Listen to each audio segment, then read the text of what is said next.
I've never been much of a comic book reader, though I am a big fan of some independent series such as Saga, East of West, Rocket Girl, and Rat Queens.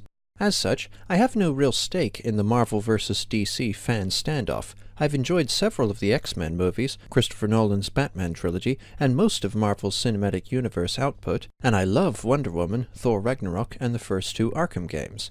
On balance, I have probably read more DC comics than Marvel comics, but I've mostly read the more standalone works, such as Brian Azzarello's chilling Joker comic and the brilliant, swashbuckling hard sci-fi adventure Adam's Strange Planet Heist.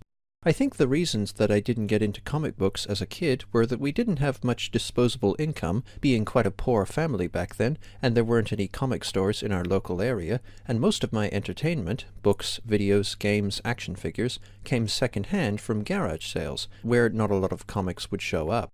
Most of my comic consumption began in the 2010s, when we finally got decent internet and I became more of an online consumer. Even then, it's mostly been independent stuff via the Comixology storefront on my radar. Of course I'm aware of the mythologies and vast continuities of Wonder Woman, Batman, Superman, and the constituent heroes of the Avengers, but I treat their films as just that, films. Whether from Marvel or DC, I hope for these films to be entertaining and well made.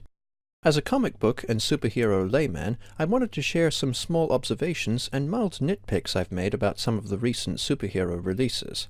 I've never quite understood why Captain America is referred to as the First Avenger in the subtitle of his MCU debut. Historically, as a Nazi-fighting hero during World War II, he was active in Earth-based superheroics earlier than any of the other Avengers, but chronologically, Thor is the first Avenger in terms of birth, as he's got to be at least several centuries old.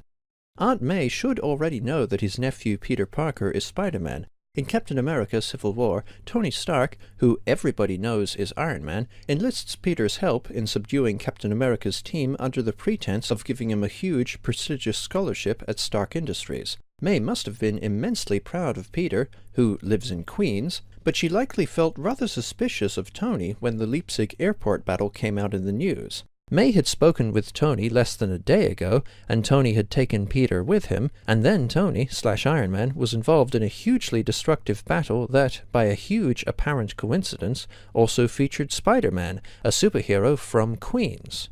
May logically should have put the pieces together long before that funny scene at the end of Spider-Man Homecoming. Man of Steel and Batman v Superman Dawn of Justice, the first two films in the DC Expanded Universe, or what some people are calling the Snyderverse, after director and franchise overseer Zack Snyder, have basically the same flaws and strengths. They both have flat characters with little development, erratic pacing, muddled themes, bloated and overcomplicated narratives, and an excessively grim tone, but they also both have a compelling driving performance, Michael Shannon as General Zod and Ben Affleck as Batman, respectively, and thrilling action scenes. The brawl between Batman and Lex Luthor's goons is badass, and the climactic fight between Batman and Zod in Man of Steel and the fight between Batman and Superman in BVS are both glorious displays of raw, destructive emotion. I love the brutal choreography, bombastic score, and the fury and bitterness on display in the BVS fight, but I do have a couple of problems with it. One is with the geography of the sequence. Batman has some control over the fight through his superior gadgets and having picked the place of engagement, but it's awfully contrived and convenient that the fight ends exactly where he stashed his kryptonite spear. My other problem is with Superman's inconsistent vulnerability in the fight. It can be reasonably inferred, from the damage Batman inflicts upon Superman, that exposure to kryptonite renders Kryptonians roughly as weak as mortal humans. If this is the case, then there are several moments in this sequence when Superman should have died. Getting slammed through a skylight by several hundred kilos of metal, falling onto hard tiled floor, and having all those hundreds of kilos fall on his torso? At the very least his back should be broken, or all of his internal organs should be pulverized. Getting an entire porcelain sink smashed over his head? That's probably a skull fracture and fatal cerebral hemorrhaging. Getting swung through several marble pillars so hard that he snaps them apart? He's fucked. Dead. Getting thrown down 10 stories and landing on splintery rubble? Priceless. Since this very fight scene, and many earlier moments in the film, establish how kryptonite severely weakens Kryptonians and makes them much more susceptible to physical damage, the fact that Superman survives all the punishment he receives feels pretty implausible.